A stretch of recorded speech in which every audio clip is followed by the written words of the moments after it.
What is going on, guys? Ryan from Livin here, and welcome to the 2022 holiday gift guide for the fisherman in your life. Now, I know when this is uploaded is a little bit last minute, so I'm going to try to include a lot of stuff on here that you don't have to buy online, that you'll be able to run out to a Dick's Sporting Goods, a Walmart, Academy, if you have Academy by you, Bass Pro Shops, or any local tackle shops should have most of this stuff in stock. And make sure you stay tuned to the end of the video, because we are going to be talking about what items you should not be getting a fisherman for the holidays. You're going to want to avoid these items. Make sure you stay tuned till the end to find out those. But before we begin, I want to say Merry Christmas and Happy Holidays to everyone watching. Thank you for watching. Thank you for supporting Livin Salty this entire year. I'm very excited about what we have planned for 2023, so make sure you guys stick around for that. And without further ado, let's jump right into the video, starting with one of my favorite things that I got last Christmas. That right here is the Ugly Stick tackle box right here, bag. This is my inshore fishing bag right here. My brother gave this to me last Christmas. I did pick it out, but he did give it to me for last Christmas. Now, why I'm putting this up here first as a fantastic gift option, the tackle bag, is because, and I know personally, I didn't really want to spend the money on a nice tackle bag like this one, and there are tons of really good options in person, online, all that kind of stuff for tackle bags. Like I said, this one's made by Ugly Sticks. I've had it for a year. Absolutely love this tackle bag. But personally, you know, I didn't really want to spend the money on a nice tackle bag, even though I was always really disorganized with my stuff and I really needed a new one.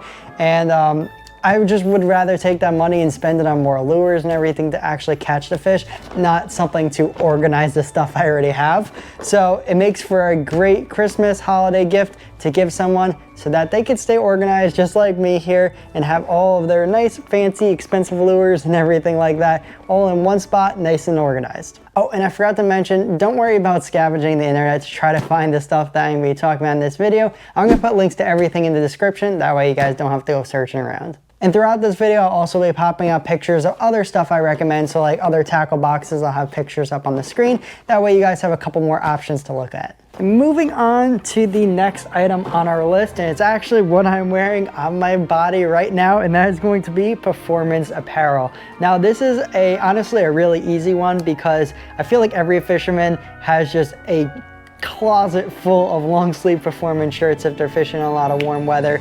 But there are also other things in the gear, performance gear wise, that you can get the fisherman in your life. Other things, kind of like we have my Livin Salty neck buff right here. So you just take this, if you're not familiar with the neck buffs, put it over your head, and then it protects your neck from the sun. You can wear it up like this, and that way your whole face ends up being protected. There are tons of different ways to wear these neck buffs if you're not familiar with them. But this one right here, this is my Livin Salty custom one. These are not available, and these t-shirts, unfortunately, nothing is available to the public yet. That is a goal for 2023. Hopefully we can get a shop up and running, and that way you guys can purchase this kind of stuff for yourself. But there are loads of really great brands out there that have tons of apparel and tons of stuff for you to choose from. Other ideas that you might not think of right away, new hats or visors. You guys see the Yamaha hat needs to be retired here. It's not so blue and black anymore after a lot of days in the sun and the salt. And another idea along the line of like performance gear would be waders. I know down here in Florida, we throw a lot of cast nets to try to catch some live bait. And a lot of times we are doing that at the crack of dawn, where we don't want to get absolutely soaked first thing in the morning. So these waders allow us to throw the nets and get our nets in and reset and everything like that. Throw them out without getting soaked. It just resists the water. Also a nice jacket or something like that as well. And just foul weather gear in general, because I know like right now my dad and I, we've been caught plenty of times out in storms already, and we don't really have any good foul weather gear. So that's something we actually probably should be looking into. But something like that is something the fisherman might not want to spend the money on, you know, I'm kind of going with again here. So that might be a great gift option as well. Another great option for apparel is boots. These are the lower cut, extra tough boots. They also make the boots that go a little bit higher right up to here.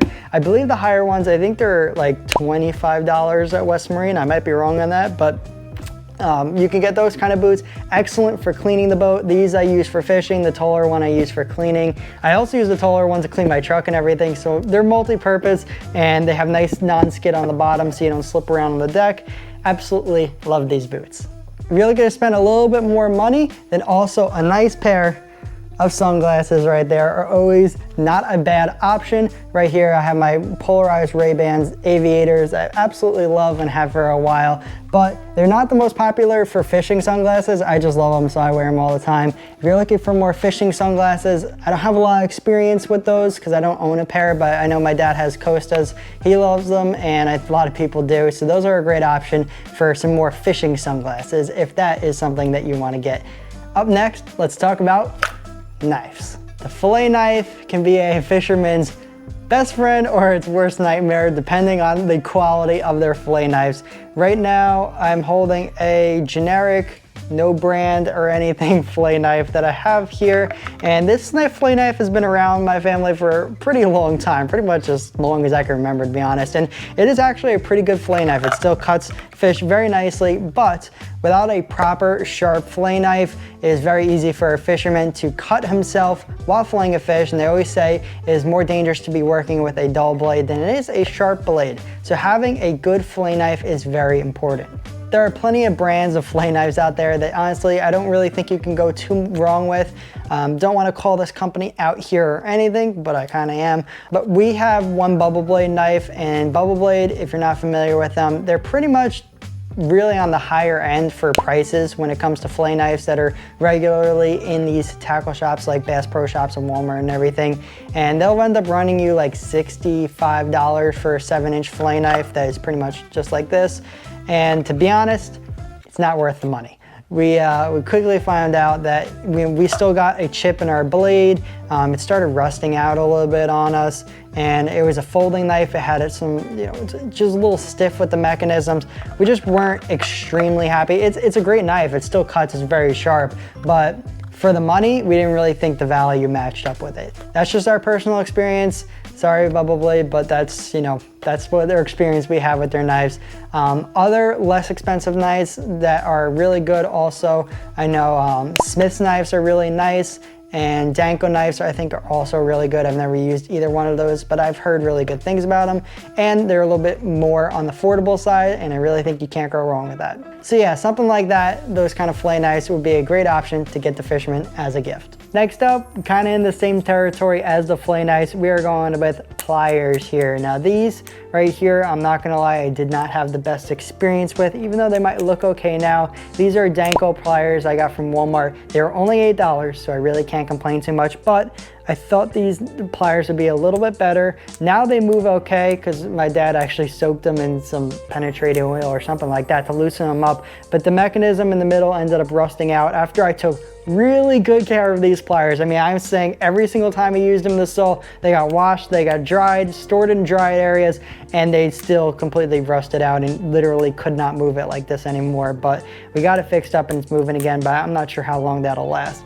But if you want to get a fisherman pliers, don't spend $8 on the pliers. Get them a nice pair of pliers. Usually that range is at least $20. I know online on Amazon they have a bunch, like I think are aluminum pliers on there. We bought a pair of pliers for $25. I believe the company was Bites, and those pliers we've been using probably for like 4 years, and we haven't really taken great care of them. The only problem we've had is that the cutting mechanism that's on the side in those pliers is dull. It barely cuts mono anymore. So that's the only complaint we've had, but we've gotten a lot of really good use out of those pliers for only 25 bucks. So if you are going to be buying pliers for a fisherman, make sure you just spend a little bit more, get them something quality so they don't have something rusting out in a month like I did. Alrighty, lastly on our list here before we get on to the items that you should not be buying a fisherman, this is going to be something, once again, that is a little bit expensive. What's not expensive in the fishing hobby? And this item is going to be a beach cart / jetty cart. Now this is for a specific type of fisherman. This is going to be someone that they like to do beach fishing, or they like to do pier or jetty fishing. So if this doesn't pertain to the fisherman you're buying for, then you can just skip ahead in this video to the next part. But a nice beach cart usually costs about, I think, around $150 if I'm correct. And it is very expensive, but it's a really good investment. But yeah, going along with the same principles as like the tackle bag, the fisherman is more focused on spending his money on the lures and everything that's actually going to catch him the fish. Maybe not making his life easier, like a nice cart that he can just wheel to the pier or to the beach instead of carrying 5 rods in the hand, tackle box over the shoulder, and knives are dangling in backpacks and blah, blah, blah, everything's everywhere. A nice beach cart or a jetty cart can solve all of his problems and just comfortably wheel it down the pier. He'll look like the coolest guy on the piers with all of his rods and everything sticking up, and I'm sure that's what you want for the fisherman that you're buying for. Now, for the really important part of this video, the gift ideas that you should be staying away from. Now, this does not pertain, and I want to put emphasis on this, this does not pertain if the fisherman specifically asks you for this item, then by all means, go ahead and grab it. They know what they want. But if you're just looking in general and you know that they like fishing, so you're looking to get them some fishing stuff, don't go off and buy this kind of stuff on your own without knowing what he needs. And first off, we're going to start with hooks and line. Trying to figure out which size hooks, what type of hooks, what brands, what material, whatever. Every fisherman has their preference when it comes to that kind of stuff. So unless they tell you outright what they need, what size hooks, what brand, everything like that, then I would not go out there and do a ton of research on your own to try to figure out what's best for them and everything. It's just not gonna end up working out well. So that's why I would end up staying away from hooks. Same thing with line. There's tons of different size line if you guys aren't that familiar with fishing watching this video, which I think maybe some of you are. But there is line that goes all the way down to like 5-pound test, 8-pound test. And then it goes all the way up to like 200-pound mono. Then you have fluorocarbon braid, all this kind of stuff. There's a lot of stuff you'd have to learn before being able to educate yourself to make a decision on what to buy, that it's best just to stay away from line as well. Hooks and line, don't buy unless you know exactly what they are looking for. This next one that I'm going to mention might be a little controversial, but I would stay away from buying rod and reel combos. There's so many different sizes to the reels. The rods have different strengths and different lengths for different purposes. There's a whole bunch of stuff, whole lot of stuff here. So unless they tell you otherwise, I would stay away from just doing your research and buying rod and reels. I think you're better off going with something we mentioned at the beginning of the video.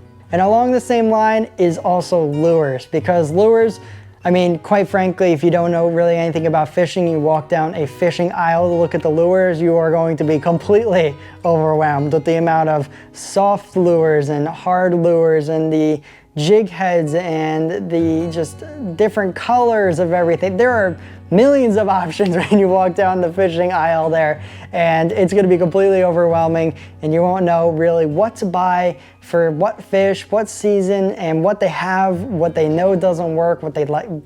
You get where I'm going with this. It gets really complicated very quickly, so it's best just to leave the lures for them to buy. They know what they want. Okay, so those are some items that you should definitely stay away from, in my opinion. Of course, everybody's different, so that is going to do it for the holiday gift guide here. I hope you guys enjoyed. And if you guys are looking at this list and saying, Ryan, come on, I know he has all this stuff already, and you know, I already bought some stuff, whatever, you have everything, you need more ideas, let me know in the comments down below. I'll have more time to think about it. I'll respond and give you guys some more gift ideas if you need it. So feel free, drop it down in the comments. If you did find something from this video helpful and you did end up buying something, let me know down in the comments. I'd love to hear what you ended up actually buying and finding the most useful.